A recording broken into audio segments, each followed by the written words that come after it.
Well, good evening, ladies and gentlemen, and welcome to the October Central Meeting of MelbPC. There's a small number here only at Moorabbin and a much larger number online. We have managed to have very good guest speakers month on month. And my personal view is that it would be nice if more people could come in live, because it would be encouraging for the speakers. Not so much tonight because the speaker is online himself. But welcome. Now I need to remind you that the meeting is being recorded, and if you miss anything you'll be able to find it later on YouTube. Now those who are on Zoom, please check that your microphones are muted unless you are asking a question. And if you wish to ask a question, please use the facility that raises a little electronic hand so we can call upon you. Now, we have a great guest speaker tonight and a subject of great interest, which is the electrification of vehicles in Australia. And Pete Gorton, our speaker, is a member of the Australian Electric Vehicle Association, a long-term proponent of electric vehicles. The Australian Electric Vehicle Association is a volunteer, not-for-profit organisation dedicated to the cause of switching Australia's transport networks to electric drive as quickly as possible. We all share a common interest in electric vehicles and EV technology. I know my next car will be an electric one. Formed after the oil price shocks of 1973, the Electric Vehicle Association is the longest continuously running EV society in the world. Their purpose is to provide a forum for social and technical communication in the EV field, create greater awareness of EVs and encourage their use to foster further research and development in EV technology, and to be an official source of information on EVs in Australia. And Pete will explore all aspects of electric vehicle ownership and driving experiences. And I'm very much looking forward to hearing what Pete has to say. Pete, thank you very much. Thank you. Just get the screen share going. Can you see that? Yes, I can see it. Okay, that's good. All right, well, good evening, everybody. And I'm speaking to you tonight from Canberra, although I live down on the far south coast of New South Wales, down near Merimbula. And I work a couple of days a week in Canberra. So it's with very great pleasure that I get to talk to you about electrifying transport and so on. Some of you, I believe, have probably seen one of my earlier efforts, and this slide set is obviously based on that, but it's evolved a little. I understand that if I don't bang on too much, there might be some time for some questions at the end, and I'll certainly do my best to address those. But as previously, if you do have something that you would like to follow up, I'm available by email. And also the slide set, which is about 28-30 slides, I've provided in PDF form. It's about 10 megabytes. And there's a fair bit of detail to be covered there. So we'll just see how we go. Okay.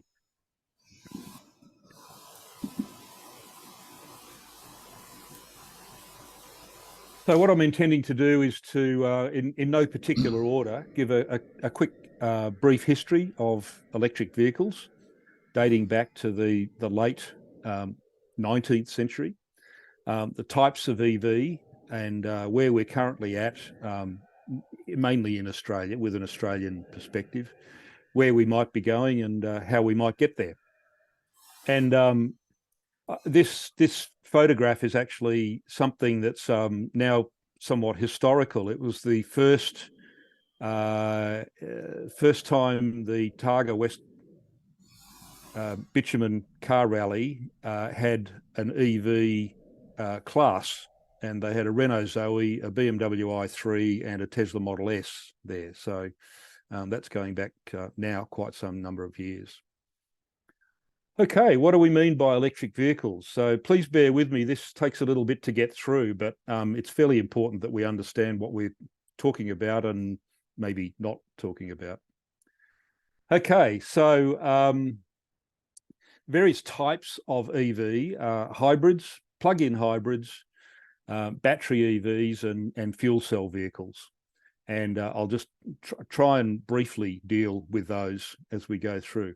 So an electric vehicle has at least one electric motor. It has a battery and a charging system. And obviously there are other bits and pieces there, battery management systems and so on. The term EV, an electric vehicle, shouldn't be confused with an industry term, which is electrified vehicles. And we're currently finding that some of the manufacturers that have been a bit slow in adopting full EVs are talking about electrifying their ranges, and in some cases, the ranges of their vehicles, models. And that can cover a multitude of sins. So usually they're talking about some sort of small electric motor assistance. Obviously very important to them is an internal combustion engine, an ICE motor. Usually they have a small battery and they're usually not plugged in. So one of the first things that I'd like to really clear up, and probably many of you, perhaps even yourselves, talk about having a hybrid. Usually it's a Toyota hybrid. And you're certainly doing the right thing. But we tend to think that hybrids really aren't the answer. They do lower fuel consumption, and you've only got to look at all of the hybrid Priuses, Camry, taxis, and things like that. Talk to the drivers, see that they're continually getting 3 and 4 litres per 100k, which is a serious improvement over a non-hybrid. But really, if they don't have a plug socket, then they're really not part of the solution. So plug-in hybrids, as I've said there, partly the answer. They're moving in the right direction. So they're EVs, they're electrified, they have a plug socket. So they usually are, typically they're an ICE vehicle with an internal combustion engine, and some sort of EV capability, electrified capability. But the important thing is that they have a plug socket. And there's been a couple of notable examples there. I've listed the Volt and the BMW i3, which had no direct connection between the internal combustion engine and the drivetrain. They basically use the internal combustion engine as a generator, and that's a good thing. Certainly moving in the right direction. But potentially the range of many of those vehicles is only sort of 50, 60 kilometres at best.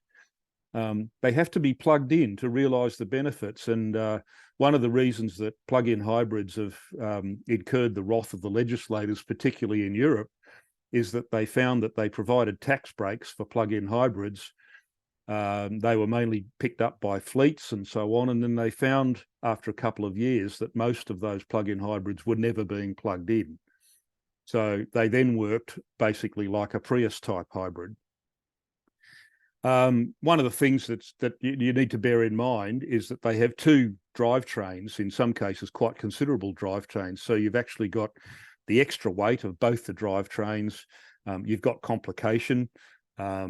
These days with computerized operation, they can sort that out pretty well. You've also got to service the vehicles, and even the Volt and the BMW i3 still needed to have, they needed to run their engine every so often because the petrol goes stale, and they need to make sure that all of the plugs and pipes and tubes and things are all lubricated and so on. So very quickly, to get to a summary there, we've talked about hybrids and plug-in hybrids. It's important not to forget the two-wheeled variants and three-wheeled variants. Street scooters, depending where you are, you may well have experienced the joys of people leaving street scooters around all over the pavements and so on. Certainly in Canberra, it's a continuing problem. And that's unfortunate, because I think street scooters can be a very handy thing for last mile transport. E-bikes, mountain bikes, touring bikes, commuter bikes with electrification. I actually do conversions as a bit of a hobby, and it gets lots of people of my vintage back on their bikes, which is really good. And also we've got electric motorbikes and scooters slowly coming along. They're still relatively expensive, basically because we've got the battery expense problem there. What we're really focusing on here is battery electric vehicles. And I'll talk a lot about cars because that's really the main focus at the moment. But it's very, very important that we don't forget about light commercial vehicles, vans, doing deliveries around the city, around towns and so on. Utilities for tradespeople and so on. And I'll talk a little bit more about vehicle to load and so on in a moment. Currently, I've listed there, and I won't read them all out, but when I first did this presentation a couple of years ago, I think I could name about 4 brands of EV, and now, as you can see, that there is something like 18 or 20 different brands available in the Australian market, and that's fantastic. Imminently, we have companies like Ford with the transit van, the e-transit, and Mach-E, which is sort of a medium-size 5-door, what sensible people would call a family car. We've also got the VW group with Skoda, Audi, and so on. Fiat with the 500, they've just released the 600 as EVs, and I think the 500 is on sale in Australia at the moment. The 600 hopefully will come. Peugeot Citroën and Jeep, which are Fiat, Peugeot Citroën, and Jeep are all part of the Stellantis group, which is a huge US and European motor manufacturer. Sadly, I've left Renault out there because although they were an early mover with the Renault Zoe, they made a complete mess of launching the Zoe in Australia. And at the moment, I think they're talking about launching the Megane, which is a small, medium car, but certainly not a first mover. I've also mentioned there a Chinese company called NIO, and they're quite notable in that they use battery swapping as their unique selling proposition. We talk a bit more about that later on. I emphasised the benefits of light commercial vehicles and certainly heavy commercial vehicles, everything from garbage trucks at 4 o'clock in the morning in the middle of the city through to semi-trailers, long-distance coaches and so on. We need them to be electrified for efficiency and also for quietness and smoothness and so on. And just briefly, lots of people say, oh, I'm not going to get an EV until I can get vehicle to load or vehicle to home or vehicle to grid or whatever. It has those trendy acronyms there, V2L, V2H, etc. I'm supportive of vehicle to load, V2X, but lots of people don't seem to realise that if they're wanting to use their vehicle to power their home in the evening, it has to be charged up during the day somewhere. So if you've got charging at work, that's good. If you're charging it on solar at home, then you obviously won't be able to commute in it and so on. So there's a few logistics hassles there. And I think it's important to put your feet on the ground and work out, quite how you're going to use that V2X capability, if that's something that floats your boat. Okay, so battery EVs, which is what I'm hoping to really focus on there. At the top, the BMW i3, which was launched in 2013 in Europe and in Australia in 2015. I actually bought a second-hand one, 3 years old. We've still got it. It's got very short range. It's only 130 kilometres on a good day with a trailing wind. But my wife is very happy using it around the Bega Valley for shopping and so on. And it's completely charged on from our solar system. You can see there in that cutaway the battery in the floor, and that's got a rear motor drivetrain. That particular one there also has on the right-hand side at the rear the little two-cylinder generator. So that's actually a plug-in hybrid. Mine doesn't have the extra generator. It's a full battery electric. In the left-hand side there, we've got the Nissan Leaf, launched in 2010. This is a second generation one. You can see it's common in that it also has the battery pack in the floor, but it's front-wheel drive rather than rear-wheel drive. And I think the jury's out on front and rear drive, but companies like BMW and many of the others, VW Group, are looking at preferring rear-motored EVs, partly because they get good handling and it also doesn't compromise the steering and so on, which front-wheel drive can do. The middle picture there at the bottom is actually the battery pack out of a BMW i3. A guy in Perth bought a wreck and pulled the battery pack out, and he actually uses that as a mobile charging system to support a Tesla Model 3 race car in the Targa West with solar charging and so on. You can see in there that there are a whole bunch of batteries. I think there's 96 in the complete set. And each of those batteries are monitored at the very front there. I think if this works, this is the battery management system here in the front. And then over on the right-hand side there, that's actually showing what each of the packs look like in the floor, and you get a little bit of better picture of the battery management system. Battery management system is very, very important, and it makes the difference between a Nissan Leaf having relatively compromised battery life and cars like my little BMW, which still has something like 90% of its original delivered battery capability after 80,000 kilometres. Okay, and inevitably somebody will say hydrogen is the future. What about hydrogen? What about fuel cells and so on? So I'm afraid I'm a bit critical of this. I've been following hydrogen electrified vehicles coming for about 15, nearly 20 years. And they're still coming, despite what Toyota say with their Mirai ads on TV. Fuel cell vehicles are just EVs, but they've got a much smaller battery and they don't have a plug socket, which I think is a huge problem.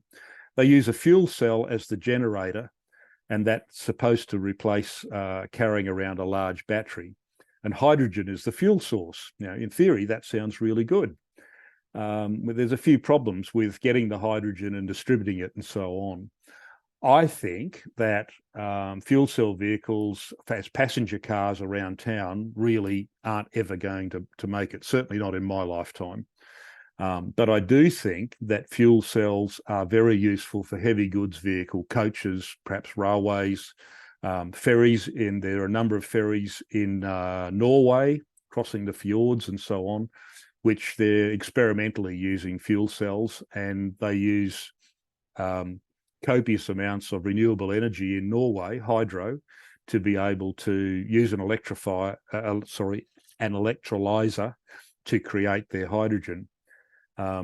hydrogen infrastructure around the world is severely lacking. Hydrogen's very slippery stuff, and you need very special containers to be able to keep it inside the tank, so that it doesn't sort of, I won't say leak out, but it's quite difficult to handle. And you're also using incredibly high pressures and so on.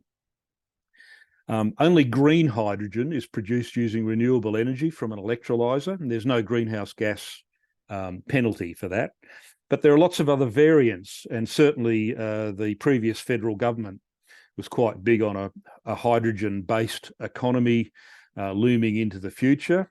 But when we looked closely, we found that there were various combinations there of blue hydrogen, which is using natural gas stock with carbon capture and storage, which has also been coming for 20 years and still has another 10 or 20 years to be effective, economically effective.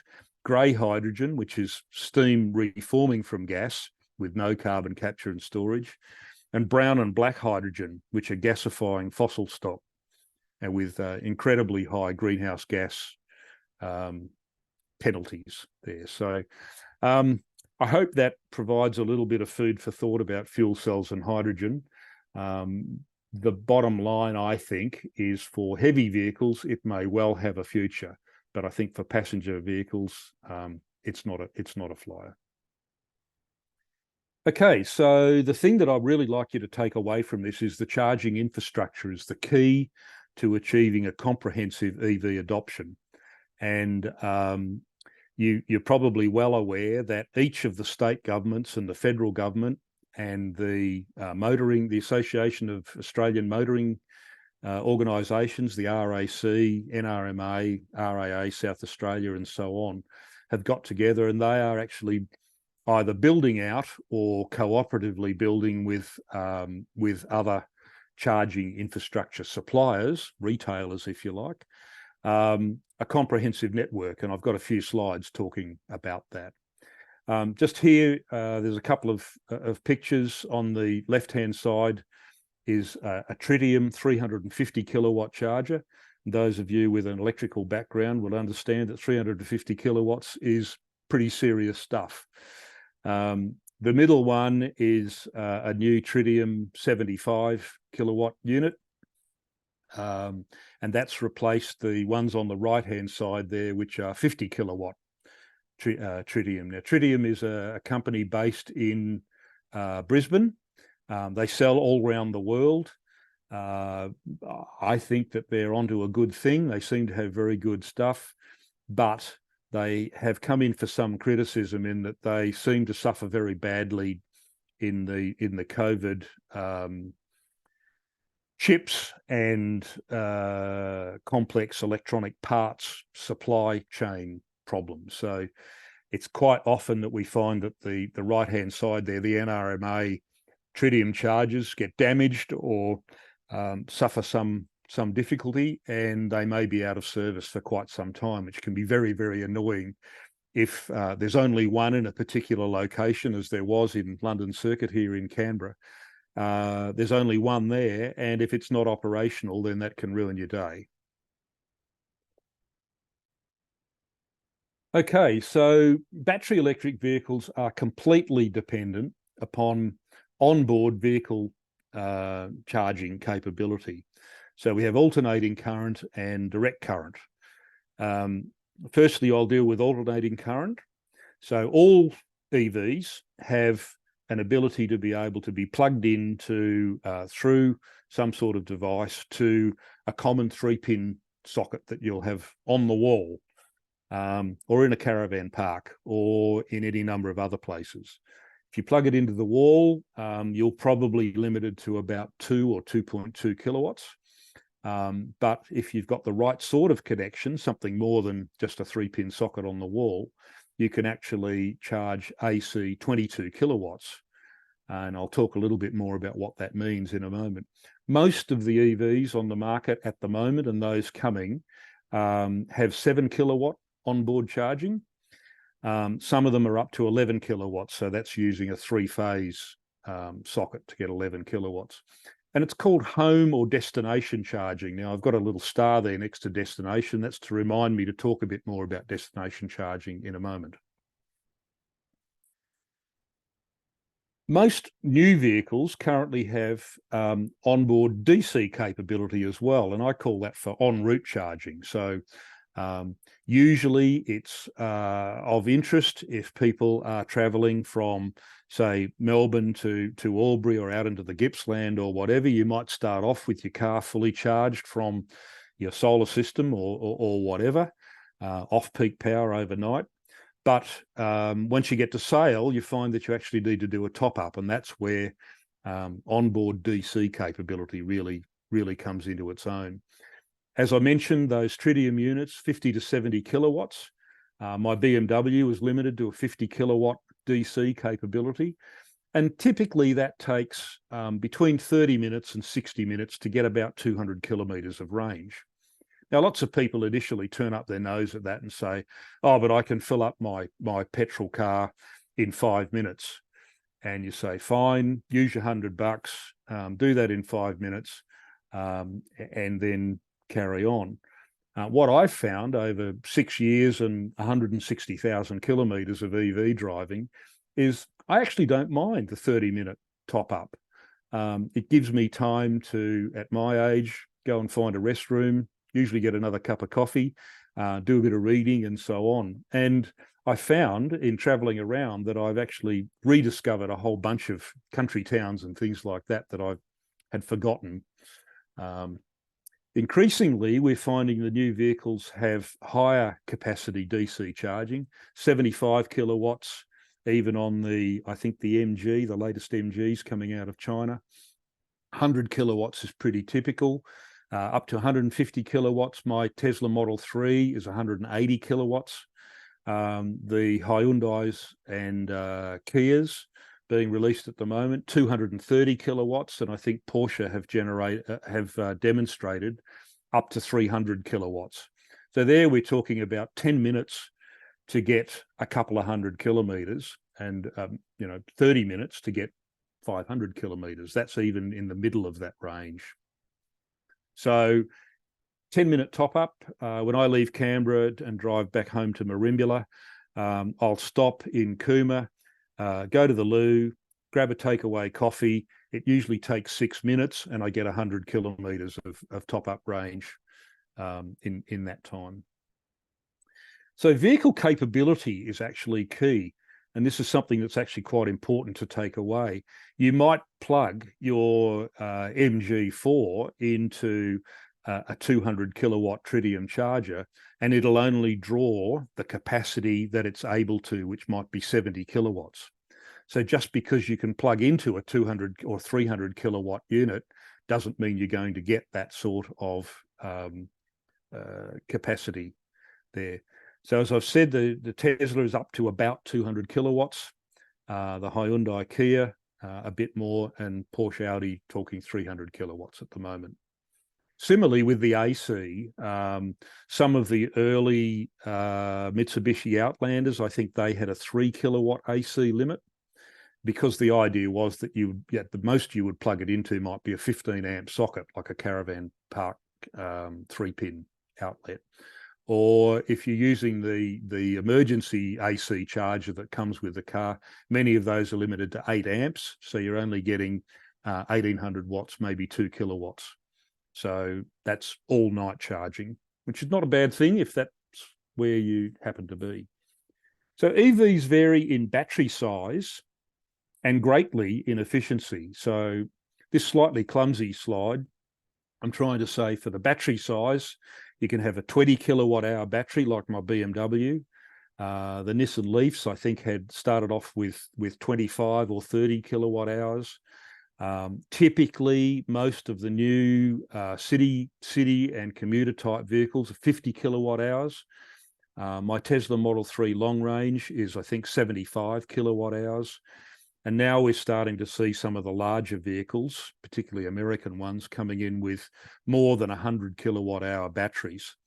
And I have a bit of difficulty with that, because it seems to me that rather than somebody loading up a vehicle with 120 kilowatt hours of battery, I'd rather see 3 modest EVs being produced with sensible sized batteries and decent efficiency. And that gets us to the right-hand side there. So kilowatt hours per 100 kilometres, think of it like litres per 100K. 12 is considered to be really, really good. 13 to 16 is pretty good. My Tesla Model 3 is rated at 13.6 because I drive it mostly in the country at 100 kilometres an hour, and usually it's cold going through Cooma. It's averaging over 80,000 kilometres. It's averaging 16.3 or 16.4 kilowatt hours per 100.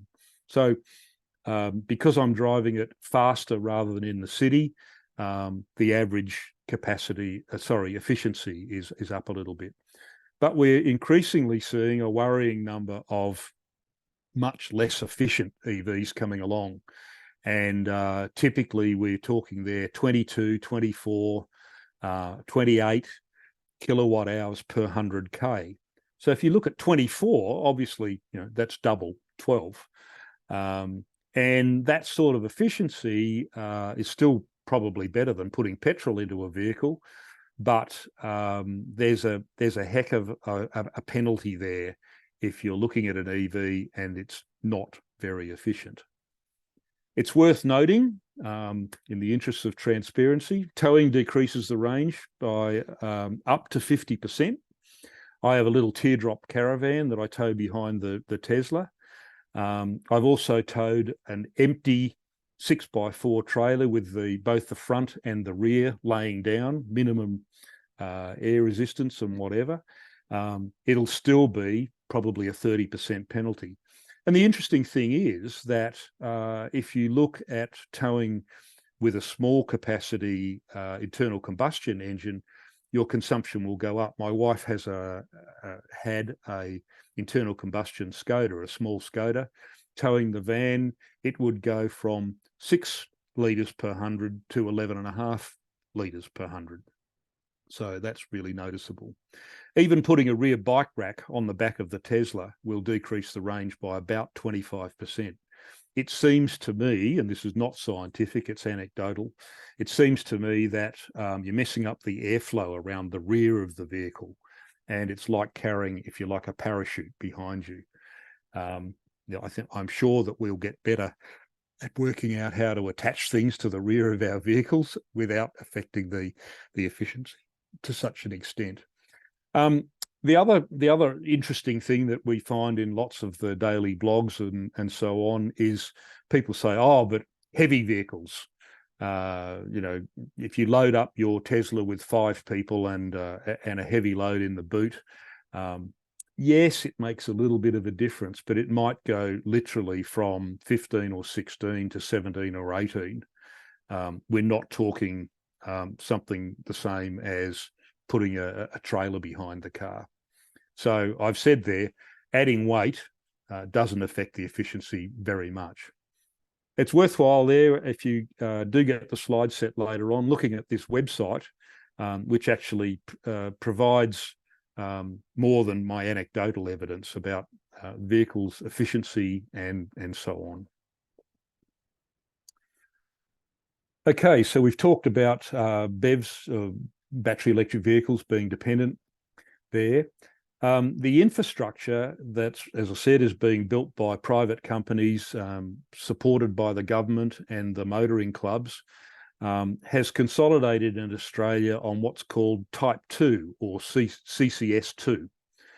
And that, the picture there shows on the left-hand side an AC CCS Type 2 socket, and on the right-hand side, the 2 big pins at the bottom there are DC, so that's for rapid charging on DC en route charging.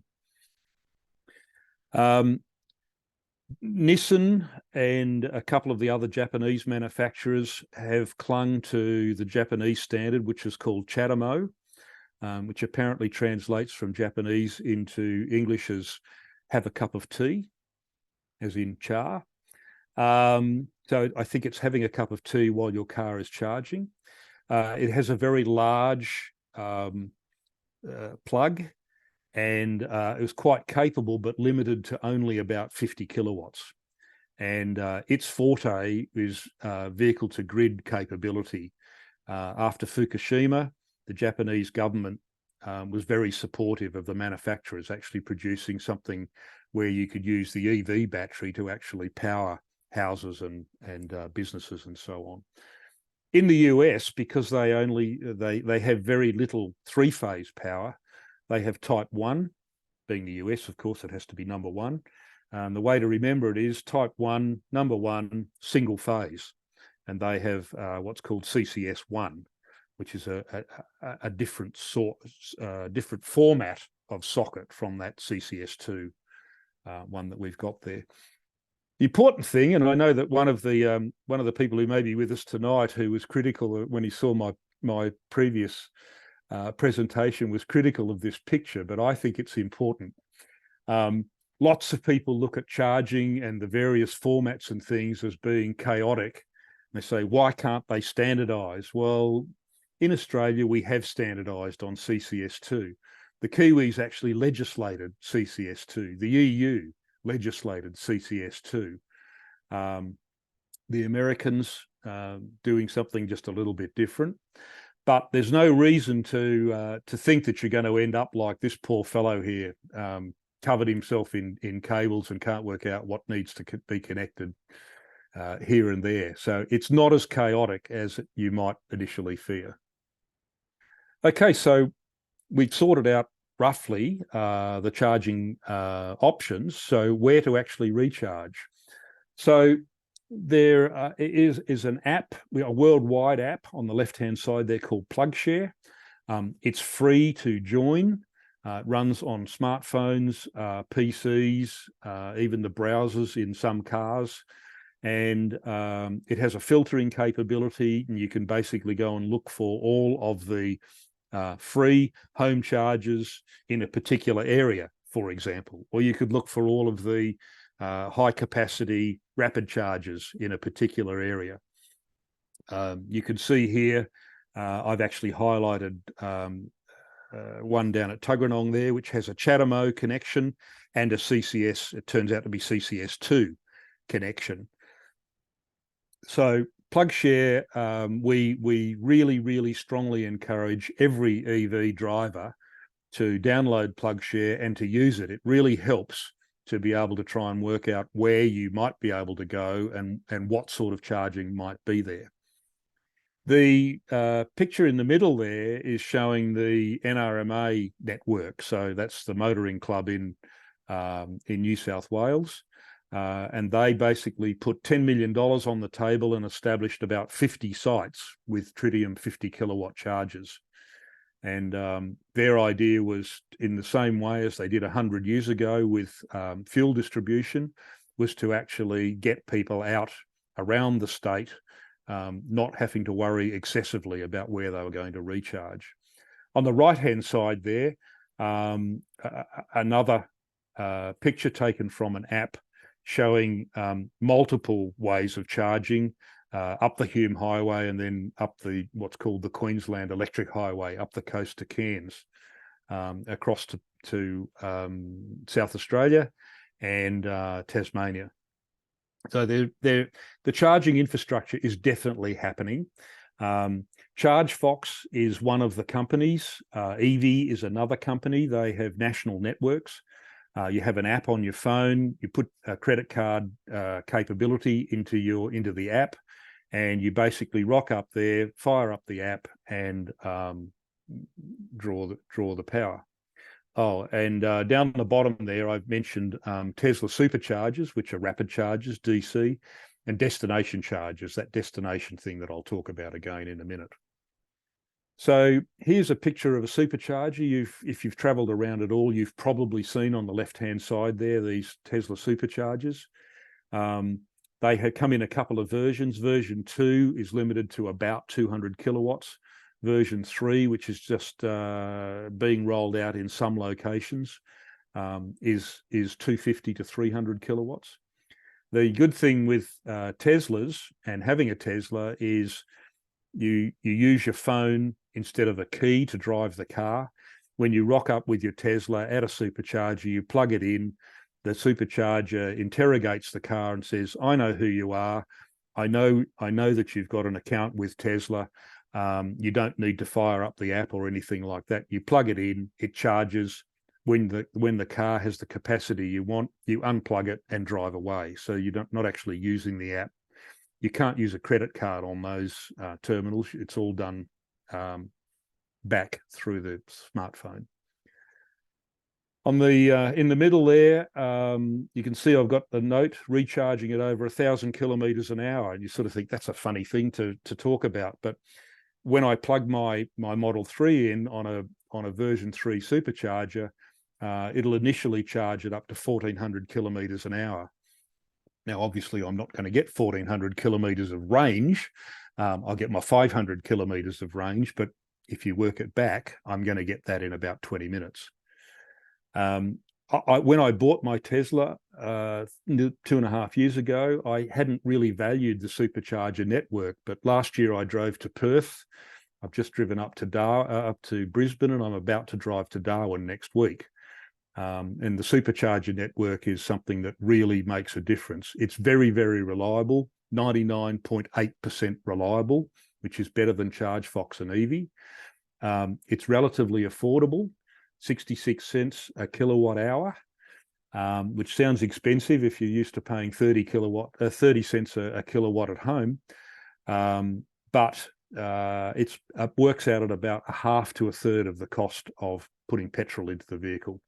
My Tesla over 80,000 kilometers is averaging about 8 to 10 cents a kilometer if I use a supercharger network, and obviously half the time I charge it from home on my solar. And finally, we get to what's a destination charger. So the picture there of the little box behind the black Model 3 is a picture of a Tesla destination charger. It's an AC charger. They can be up to 11 kilowatts. Typically they're 7, and many of them are open now to non-Tesla vehicles. It's really up to the owner of the organisation, the premises where the destination charger is, as to whether they charge you, they levy a charge for you to use that electricity, or they provide the electricity free. We find lots of shopping centres and things like that still have free charging. And on the right-hand side there, a now slightly aged map showing charging points around Australia, and in fact, there's now more being filled in this area here across North Queensland and the Northern Territory, and the West Australians are currently building the Northwest Electric Highway up in here. They're commissioning rapid chargers in there every couple of weeks, which is pretty good. So destination chargers is the Tesla name for an AC top-up charger. The idea is you go to the shops, you go to a movie, you go to a restaurant. It's the local destination, and you charge your car for an hour or two while you're there. Quite different from a supercharger where you're looking at 20 to 30 minutes. Okay, so how do we work out where these chargers are? Well, I've talked about PlugShare, and I'm quite keen to show you this. When I bought my BMW, it only had 130 kilometre range, but it's 700 kilometres from Melbourne. I bought it in Doncaster, back to Canberra. So I got onto PlugShare and I looked at the options, and these are the places that I had to recharge it. I stayed overnight with a friend in Mulwala near Yarrawonga, and then the next day I travelled from Yarrawonga and finally made it back to Canberra. It took me a few days to do the trip because I only had the 8 amp emergency charger that came with the vehicle. There were no rapid chargers 6 years ago that I could use. So the thing that rather than using the range anxiety term, which is so popular in the press, we talk about range confidence. And seriously, the people who worry about running out of charge haven't got EVs. They're not driving EVs. Once you get one, you realise that the car is very clever, and it basically will say to you, if you look at going to this destination, you're actually going to have a problem. You need to be looking at charging alternatives, and it'll provide you with some options. Now, Michael, you have a hand up there. Is that on purpose, or? I was just waiting for the end of the session to give you a. You're on mute. If you buy a Tesla, what sort of plug are you getting? I can't hear you. Sorry. Oh, you there? Hello? No, sorry, not getting through. Hello? Okay, I'll keep going. Okay, so it's much less of a challenge. It's much easier to have range confidence when you're driving a vehicle that has a 250 kilometre or 500 up to 500 kilometre range. And driving to Perth last year, it took me 4.5 days to get to Perth instead of the usual 3 to 3.5 that it used to take when I was driving an internal combustion vehicle. It took a bit longer because I had to do destination charging in Ceduna for 7 hours. Okay, so how did we get to here? And this is very quick. Again, I'd refer you back to the slides, the slide pack later on. But you can see here going back 1821 with Michael Faraday, and then moving right through to 1898 with Dr. Porsche building his first EVs. In 1899, Le Jamais Content, which is the rocket-shaped vehicle on the right-hand side there, the first vehicle to ever exceed 100 kilometres an hour. Importantly, looking in the lower left side there is a woman charging her EV 100 years ago.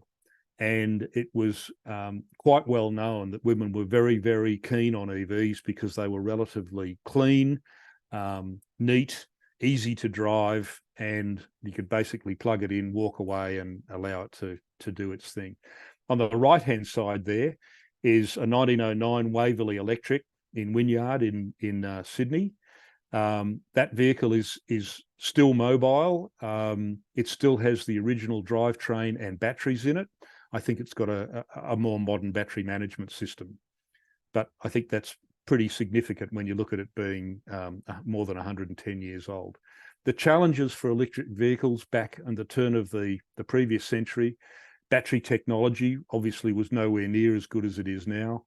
The range of the vehicles was quite limited in that they would typically be doing 20 or 30 kilometres, but towns were a lot smaller, and that meant rather than riding a push bike or a horse, you could actually get there in your EV.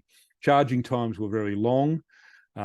Petrol came along partly as a result of the desire for people to get out, travel across particularly the US. And it's interesting to know that in 1920, there were no petrol stations anywhere in the US. And by 1925, there were 10,000. And that was because people demanded to be able to get petrol rather than from the local drugstore in a 4-gallon drum, to be able to buy petrol, to be able to go off and travel around. The secret sauce for petrol vehicles was the electric starter. Rather than people risking breaking their wrists in trying to hand crank a petrol engine, the electric starter really made the difference. So eventually people moved to the convenience and so on of petrol with electric starting, but they gave up the efficiency that electric vehicles have, which is that they're 2 to 3 times more efficient for the energy that's being exerted. Okay, in the modern era, as I've set up there, 1996 to 1999, General Motors did the EV1, the picture on the right-hand side. They built quite a number of them as a demonstrator. They leased them out. They did some development work, and for some reason, they decided that wasn't going to fly, and they eventually recalled them all and crushed all bar about 3 of them. You can see there with the efficiency, they were looking at 16 to 26 kilowatt hours of battery, depending on whether they had lead acid batteries or nickel cadmium type batteries. And the range was typically between 100 and 250 kilometres. In 1997, Toyota launched the Prius hybrid, and that absolutely changed things dramatically. And it wasn't until 2003 that Tesla initially got together and launched the Roadster, the little picture there on the left-hand side, which was a Lotus body with a very early AC propulsion motor and a battery pack of their own design. In 2010, the Model S, the picture there on the right-hand side of the police car. 2017 in Australia, we had the Model 3 launched, and then last year the Model Y, which is a Model 3 a little bit higher and with a hatch at the back. So they're about half of the EVs on the roads in Australia at the moment are Model 3s and Model Ys. So just a quick bit about the Electric Vehicle Association. It was formed in 1973. It's a charitable non-profit. It promotes all sorts of electrified vehicles, both nationally and internationally. We have connections with the Norwegian EV people, Norway leading the world in EV adoption with something like 80 or 90% of new cars being EVs. We talk with the Indonesians, and we have connections with various other countries around the place. When I was introduced, the comment was made that 1973, those of you like me who can remember the first oil crisis, somebody decided that we needed to do something about reducing our oil dependence. And as has become more noteworthy over the last 50 years, a much greater awareness of global warming. AEVA initially looked at do-it-yourself conversions of all sorts of things, lawnmowers, push bikes, Subaru Utes, various other vehicles. But progressively, as manufactured EVs have become available, we now find that about 3/4 of our membership, which is in the order of a couple of thousand, most of us have a manufactured EV, and some of us are still messing around doing conversions and things like that. I think there'll always be room for conversions. There's a fair bit of innovation there. It's not a cheap way of getting an EV, particularly as used manufactured EVs start to become available. We would ask you to think about joining us at aeva.asn.au. I think it's $40 a year. And we have an annual national conference. This year's is in Perth. Next year's, I believe, is in Tasmania. And we have a good website with lots of information, fact sheets and things like that. So where are we going? Well, I would suggest to you, and maybe some people might disagree with me, but I think we're going to a severely carbon-constrained world. And we're getting there much more quickly than many expect. And just look at the weather in the last couple of days, fire and flood in the same day. I don't think that we can look back and say that that's just what's always happened. Sustainable solutions are definitely here. Electrified transport is part of that. Solar energy on your house is part of that. Heat pump hot water services are part of that. We just need to embrace them. And as we get the volumes up, the prices come down, which makes it easier for more and more people to embrace them. I believe that electrified transport will address half of the sustainable ambitions that we have in this country. And the ACT actually leads the country with 100% renewable supply. And once they got 100% renewables in the grid, the next biggest thing was transport, and they're pushing very strongly with support for growing the EV population. Here's an example that I think is quite interesting. If you look at 5 years CO2 emissions, a petrol Camry is reputed to produce something like 33 tonnes of CO2, plus sulfur dioxide, nitrous oxides, and various other bits and pieces. A Tesla Model 3, arguably, and I do say that it depends on the parameters, 0.8 of a tonne, particularly if fueled on green energy, renewable energy. And the other thing to take away is look how far you can travel on $1 worth of fuel, whether it's electricity fuel or petrol, diesel fuel, and the lifetime maintenance. There's virtually no maintenance required on EVs apart from tyres, wiper blades, and they recommend that the brake fluid be changed every couple of years. Incidentally, the brake pads are known to last 200,000 and 300,000 kilometres because you're using regen most of the time to slow down rather than using the brake. It's interesting, like the McDonald's price of a burger around the world, it seems to be fairly well accepted that EVs travel about 2 to 3 times further on a dollar's worth of energy, regardless of the country that you're in and the type of EV that you've got. I know it's a big claim, but it's quite interesting to look into how they've come up with those sorts of statistics. Okay, we're nearly at the end there. And obviously people want to look at how can they get into electrified vehicles. I've got a listing there of the major manufacturers that are on the market in Australia at the moment. Down the bottom, I've put the Tesla Model S and the Model X in brackets because you can only buy second-hand ones in Australia now. They're not bringing any new right-hand drive big Model S and X in. Certainly you can buy a 3 or a Y. And the Tesla Semi is in limited production at the moment, basically being trialled by PepsiCo in California and a couple of other states in the US. And they're looking at reporting the cost of actually running them, again, being less than half the cost of their diesel equivalents. That's with a 60 or 70 ton load on a Semi. Got a number of pictures there of EVs. I won't bore you with those, but these days it's pretty easy to go and do the research and look at what's available on the market in Australia. The thing that I really would like to emphasise, and this is my third last slide, is while people complain about the cost of new EVs, I think the MG and the BYD are down in the 40s, low 40s at the moment. That's still a lot of money. But you can buy a 2-year-old Hyundai Kona probably for $20,000 less than the new price.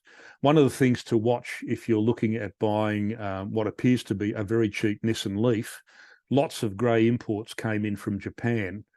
But as I mentioned earlier, the Nissan Leaf suffers from a chronic battery management problem.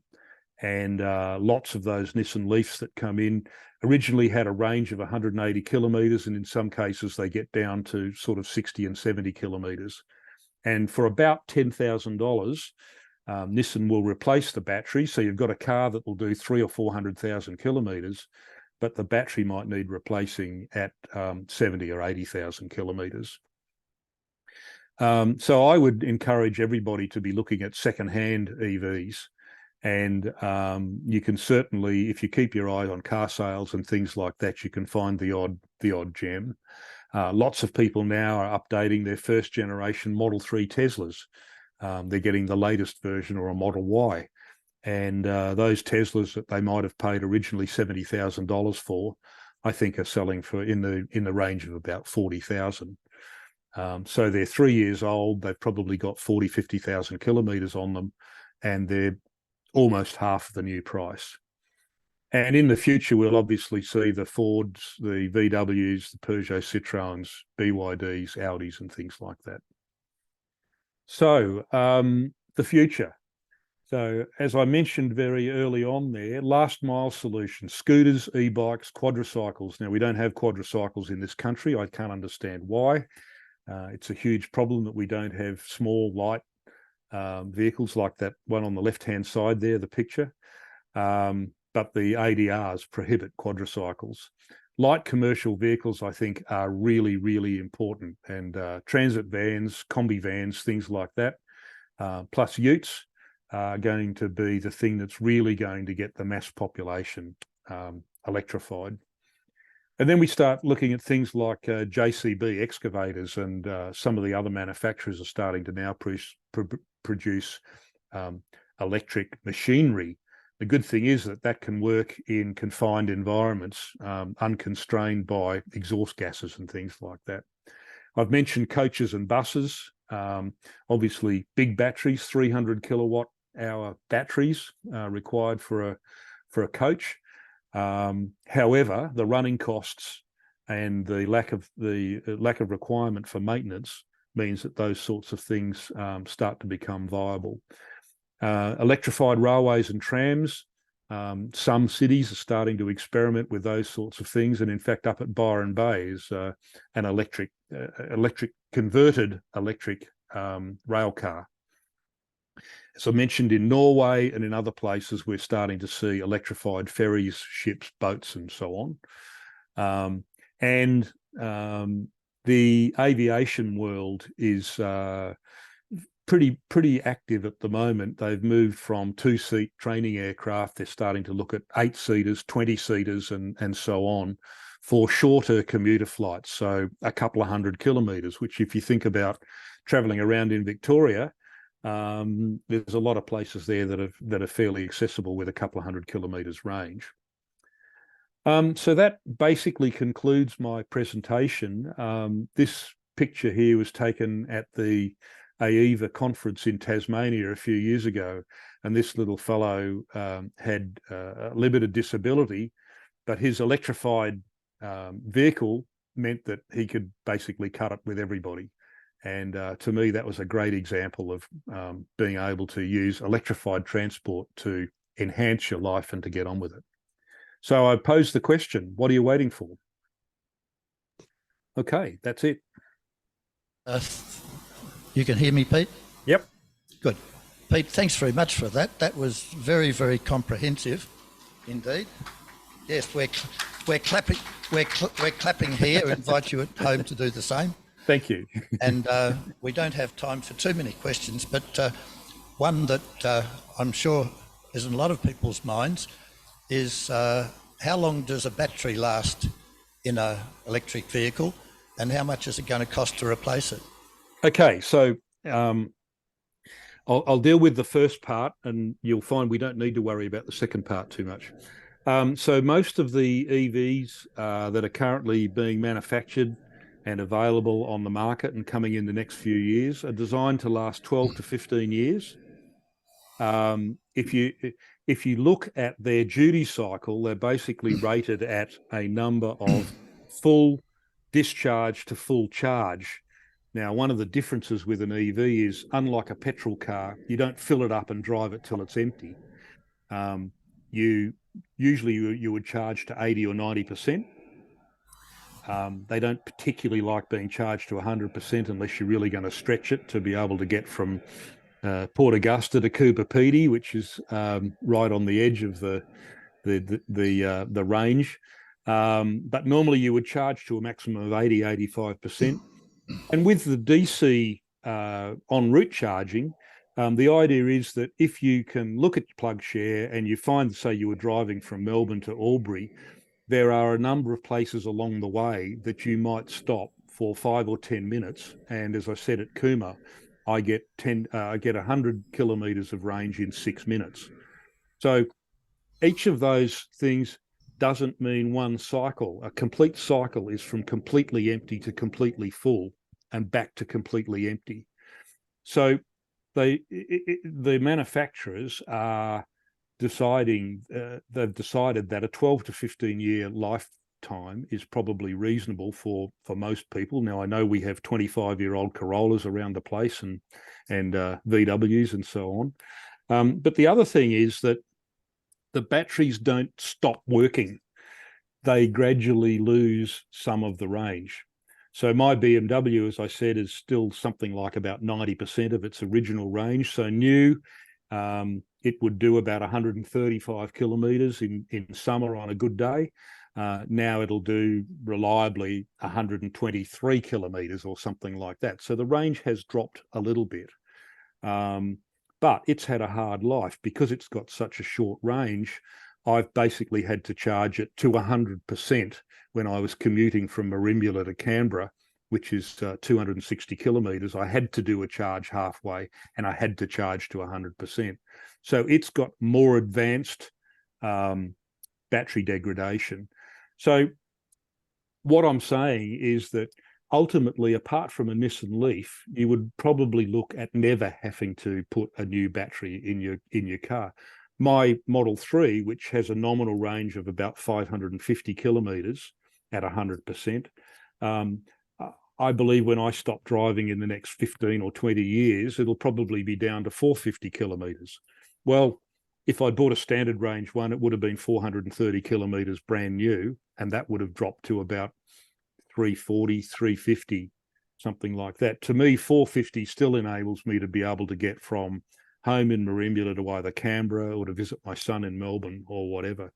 So the batteries, they gradually fade away if they're looked after. If they've got a good battery management system, then that's doing all the work for you, and it's just up to you to not try and stress it by charging it every day to 100%. Does that help?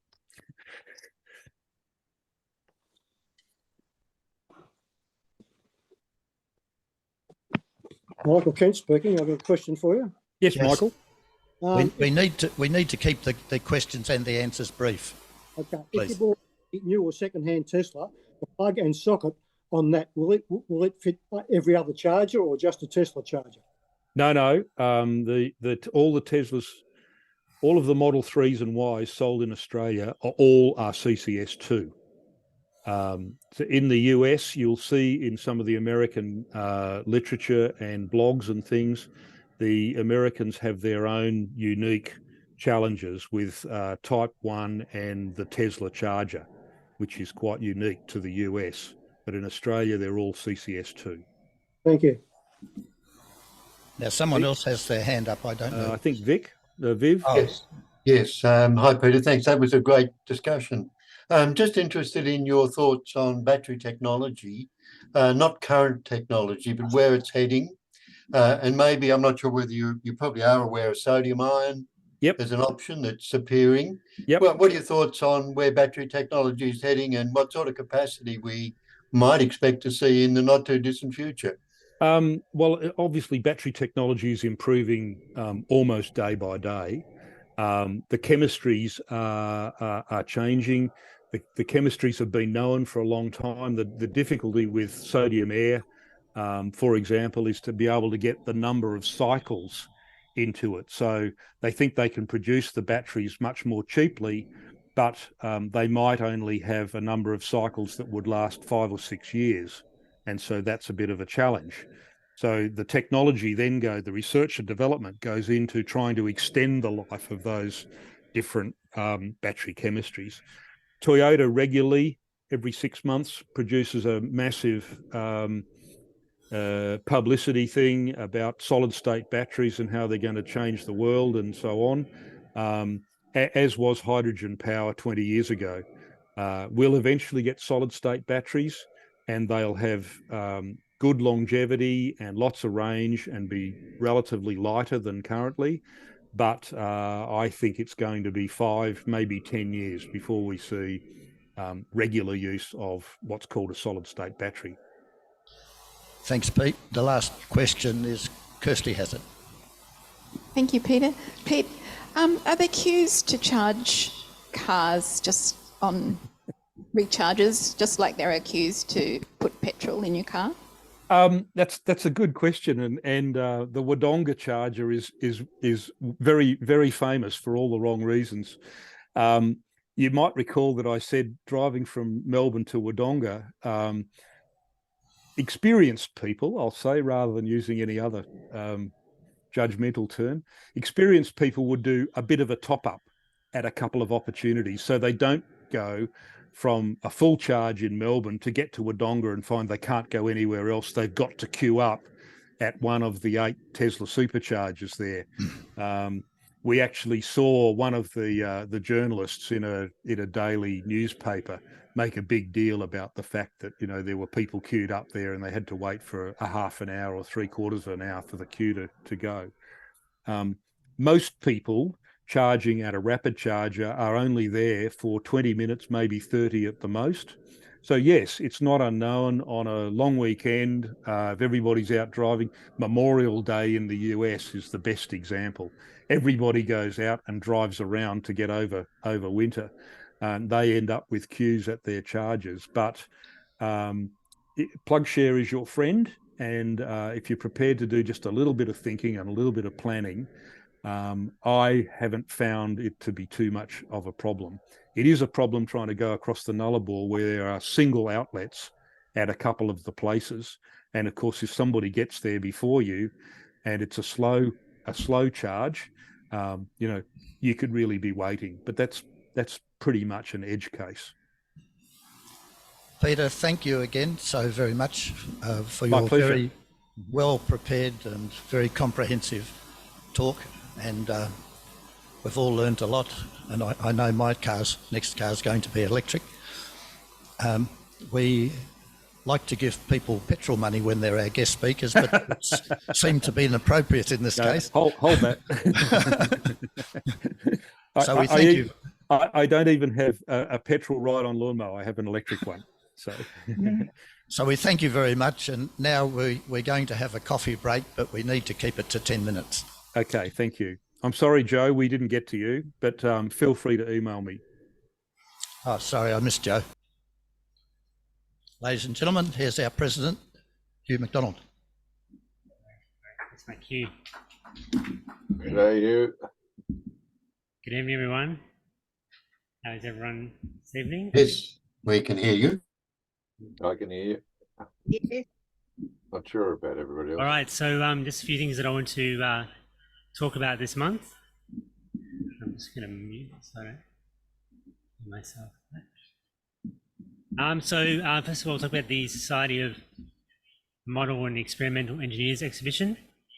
So members of the club were at the Let's Make It exhibition, which was held on Saturday, September 16 at South Oakley College in Bakers Road, South Oakley. And so I just want to particularly thank the volunteers who worked the stand all day. So in no particular order, this was Phil Liu, Sean Clark, Brian Davis and Bern Wax. There were also a couple of volunteers who helped with the transportation of some of the items between the club and between South Oakley College. So that was Rob Brown and Aidan Kelly who helped with that as well. I went along pretty much as a member of the public, and I thought it was a great event. I brought my son with me, who's 4 years old, and so he had a great time checking out all the stuff that people were making and exhibiting. He particularly loved the Meccano exhibition. So he spent about an hour and a half looking at all the Meccano. Had to pretty much drag him away. So if you didn't make it this year, it's on every year. And so look out for it next year. Put in your diary for around about September next year. And I'm sure we'll be there again. And I'm sure there'll be a lot of interesting stuff to see then. So the second thing is the CNC project. So the CNC router construction project kicked off this month. We had the first meeting on Sunday, September 17. And so we got 19 people to the first meeting, which was pretty good. It included 6 members of the public. So we hope that some of those people who came along will stay on and become members.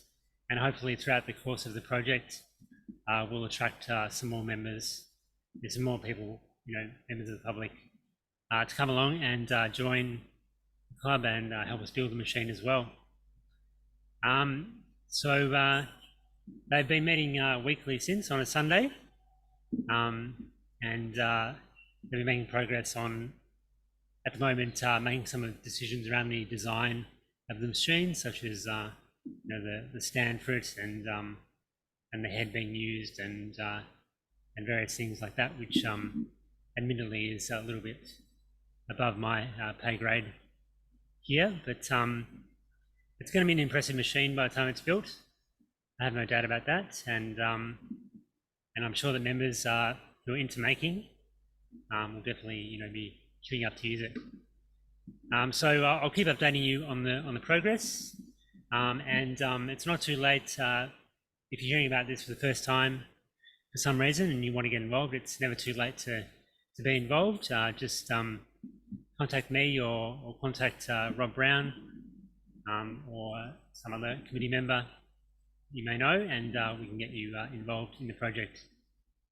So at this stage, I'd just like to thank Rob Brown, who is leading the project, and he's doing a great job so far, and a lot of other members are making contributions to it as well. So it's great to see, and so thank you to all those members.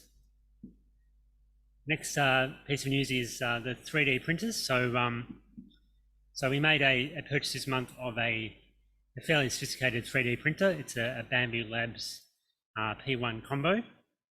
It's going to be a great advance on any 3D printer that we currently own, and should hopefully be quite easy for any member to use. There's got to be a little bit more setup of computers to drive it, and software to do the 3D modeling and the 3D slicing and things like that. But definitely by open day, we have to have it ready for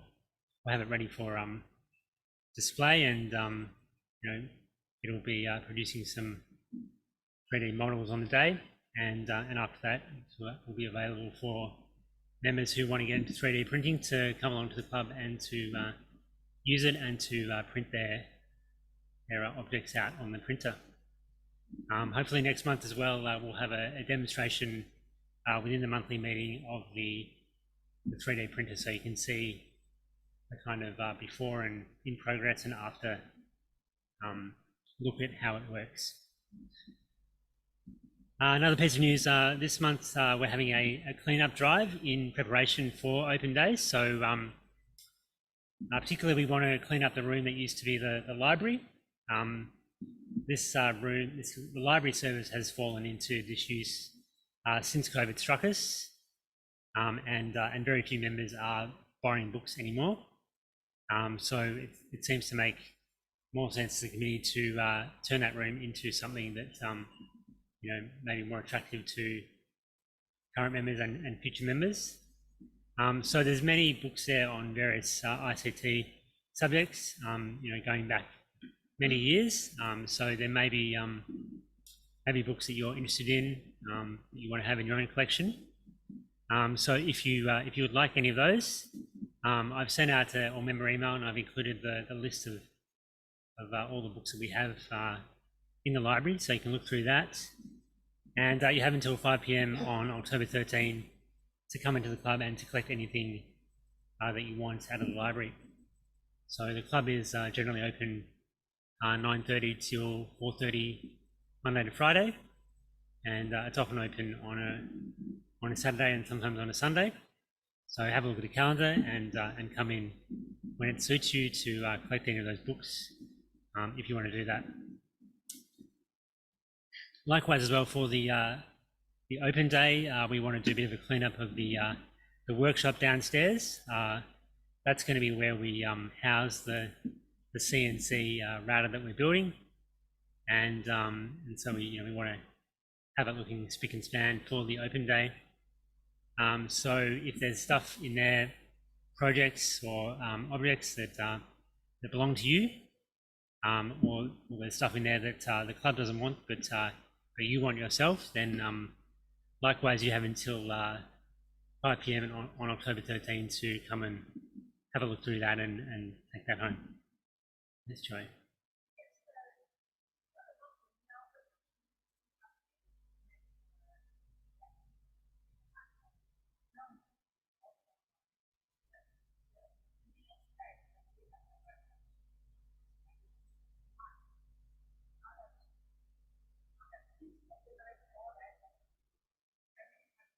Yeah, so we're keeping all the PC updates. Yeah, those are not for giving away. So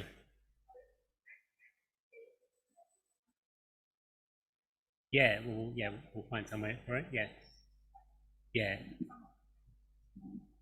Yeah, that's right. Yes. So 5 p.m. on October 13, and just another reminder about the open days. So it is coming up on Sunday, November 19. It's going to be from 12 p.m. until 5 p.m. And as I've said before, it's a chance for anyone in the club to exhibit anything that they've been working on, whether that's an actual physical piece of machinery, whether it's a piece of software, whether it's a website, whether it's a video, whether it's a photo. It's all part of what we do. The theme is hack, make, create. So anything that broadly falls into that category, we'd love to hear about it and for you to come along and to show it on the open day, so the wider public can appreciate the wonderful skills and knowledge that the club possesses. So if you haven't got in touch with me already, I've had quite a few members who have got in touch with me, so thank you very much for that. But if you haven't already and you've got some something you'd like to show or some ideas, then please get in touch with me by October 15, so that I can hear about that and we can start to organise the layout and the program for the day. So that's all from me for this month, unless there's any other questions or comments. Okay, well, thank you everyone. Hope you have a great month, and I will see you all next month. Thanks, Hugh.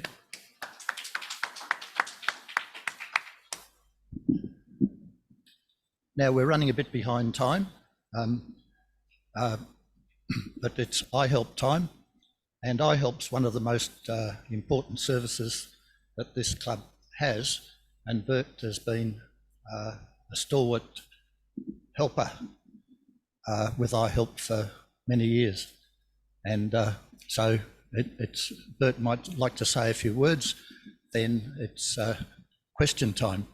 Now, I propose that we will close the meeting formally at 9 o'clock, which is the scheduled time. But if people want to, if Bert's still available and people want to keep asking questions, it's all online, and so you can continue doing that. Bert. Okay, thanks very much, Barry. I hope I'm on at the moment, am I? Yes, you are, Bert. Thanks very much. Okay. I might be stalwart, but I'm not one of the brilliant workers within the iHelp group. We've got some very brilliant people on our group. We're very lucky. Anyway, just to say a few things. One of the reasons I'm perhaps not as involved in iHelp as some of the others is I'm also very involved with the Box Hill Prostate Cancer Support Group, and I actually lead them through, and we have meetings every month, but we have a lot of other functions that we're involved with. So unfortunately, it takes up quite a bit of time too, and I haven't been able to perhaps give as much time as I could to iHelp. But anyway, one of the things I'd like to say is, considering the average age of our male group of people in MelbPC, please get your PSA tested. Make sure you go to your GP. Unfortunately, there's a lot of misinformation, but PSA is still the best possible way that they can detect whether you've developed prostate cancer. I was lucky; I was detected early enough so that they still had it in the prostate, didn't metastasize. Once it metastasizes, it's a bit of a different proposal. So so far I've been clear of cancer now for about 10 years. I'm hoping I can maintain it. Getting treatment for it is quite a procedure. Not the actual removal, say, of the prostate, but there are a lot of side effects that do affect your life. But make sure you get your PSA tested. I can't recommend it strongly enough.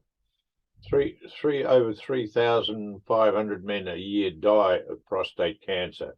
It's slightly higher than breast cancer. There's a big publicity about breast cancer, but really we're only just starting to get a little bit of publicity about prostate cancer.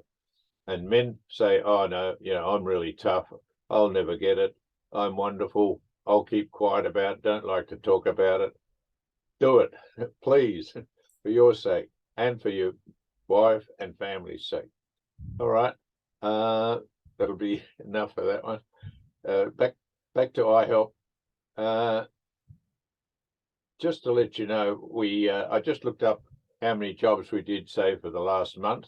That was 33. So all of those were calls from members who had issues with their computers, and we helped 33 of them. All of them, we try to make sure that we help them all the way through until the problem is solved. So that'll give you some idea of, you know, some of the work that's being done. There's some more statistics that Harry Lewis is one of our real stalwarts in the iHelp group. He does an amazing amount of work in our group, together with a few others that could be mentioned, but that, you know, we'll get to those maybe. All right. From the statistics that Harry had prepared, he prepared the last quarter up until beginning of September. So we had 140 issues. And the monthly iHelp totals were: June was 46, July 35, August 58, and September 23. Now, some of those were repeat members. We tend to have a few members who, especially if they're on in years, have some or a lot of issues, and so sometimes we need to help them 2 or 3 times. Yeah, so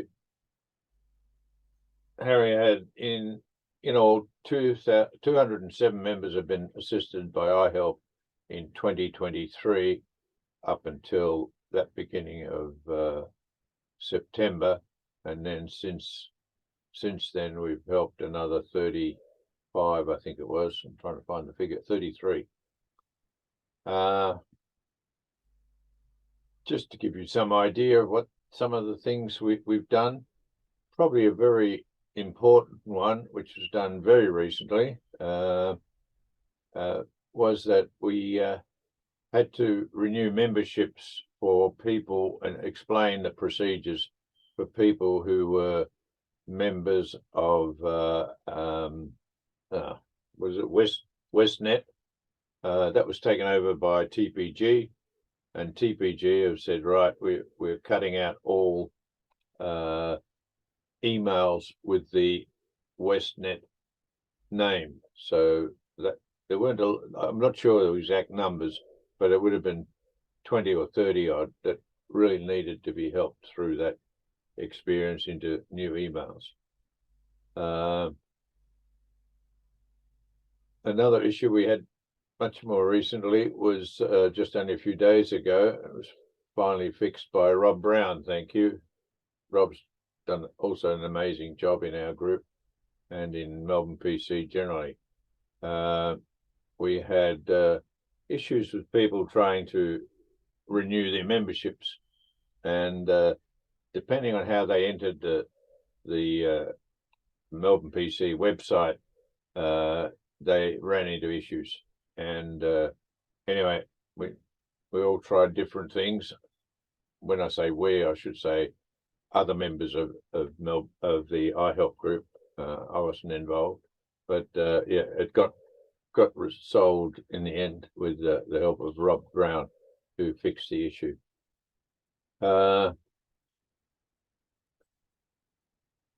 Just one little one that may be of interest. We had a member who was trying to read some very old 3.5-inch floppy disks. Probably with the average age of our members, everybody would know what they are, but some of our newer members mightn't even know what they are. But anyway, this lady, she didn't know much about them, but she had some that her father had left behind, and she believed that there was some sort of genealogy information about their family, so she was interested to have a look. I happen to have a 3.5-inch floppy that I still have, and she actually came from Sandringham all the way over here to Blackburn just to try and see if we could read them. We could see that there was content on there when we plugged in the 3.5-inch reader, but couldn't read the discs. So we put the question out, and we got a lot of answers from our iHelp group. And this is the advantage of having something like iHelp as a group. You're not handling these problems on your own. And if it gets too difficult, we put it out generally to other helpers in MelbPC. And I just made a note here. I think this is the real meaning of MelbPC. This is what our function is, to help others. And also get help for ourselves. So it's really on us to help other people and do our bit within MelbPC. Yeah, just recently we also had a web development group who want to look at one of the URLs on our webpage, and they've asked for anyone to come in and help them to update that particular page. It was one that was set up, we believe, from one of our previous very active members, unusual gentleman, but he decided to leave the MelbPC group. But yeah, he did a lot of good work while he was here. And one of these was to set up this help page. It's got some amazing links. It's got a lot of information there that people can check on to get information on all sorts of issues on their PC.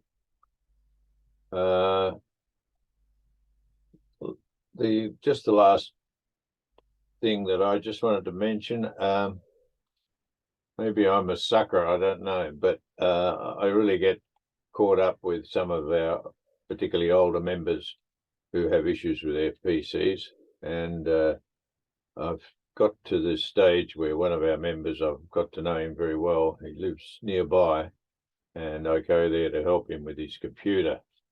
But lately, his eyesight's been failing, and yeah, I still go and see him. We've become pretty good friends. He's 97, so he's doing a pretty good job, and he's yeah. But we just go there, and sometimes my wife comes over to see his wife. Right, and yeah. Anyway, I think that's about the main part of it. If you've got any questions, please, log them in now. Okay, if you put your hand up if you've got a question on Zoom, you know how to do that. Okay. I can't see them, but you might be able to see them, Barry. I can't see any questions, any hands up. All right. Seems like we might finish at 9 o'clock. All right, I'll hand it back to you. Thank you very much. Oh, Peter Carpenter's got his Just hand. quickly, Barry. How'd you go with the floppy disks, Bert? Managed to solve it? No, we only managed to see that there was information there, but there was several programs that were suggested that might read them, but the lady hasn't come back to me on those, so I don't know. I'm not sure what she's done. I've got one of those old LS 120 drives, and they read old floppies very well. So do they? If we need to chat, we should chat. Oh, okay. I might make a note of that, and yeah, so that I can get in touch with her and let her know. Yeah. Thanks very much, Peter. Well, thanks again, Bert. Okay, thank you, Barry. In closing the meeting, I thought on the way here tonight, I noticed my watch wasn't working, and because I had to be MC, it's useful if you know the time. But as I went through Clayton, I passed a shop where the window was just full of watches of every kind. So I pulled up and went into the shop, they're still open, and said, look, would you mind having a look at my watch? I think it might just need a new battery. And they said, sorry, we don't service watches. I said, okay, well, I need a watch for tonight. Could I perhaps hire one from you just for a few days until I get the other one fixed? And they said, we don't hire watches. Oh, well, perhaps I better buy one, one that's not too expensive. And he said, we don't sell watches. And I said, excuse me, if you don't mend watches and you don't hire watches and you don't sell watches, what do you do? And he said, we castrate sheep. I said, you castrate sheep? I said, if you don't have anything to do with watches and you castrate sheep, why have you got a shop window that's full of watches? And he said to me, what do you suggest we should put in the window?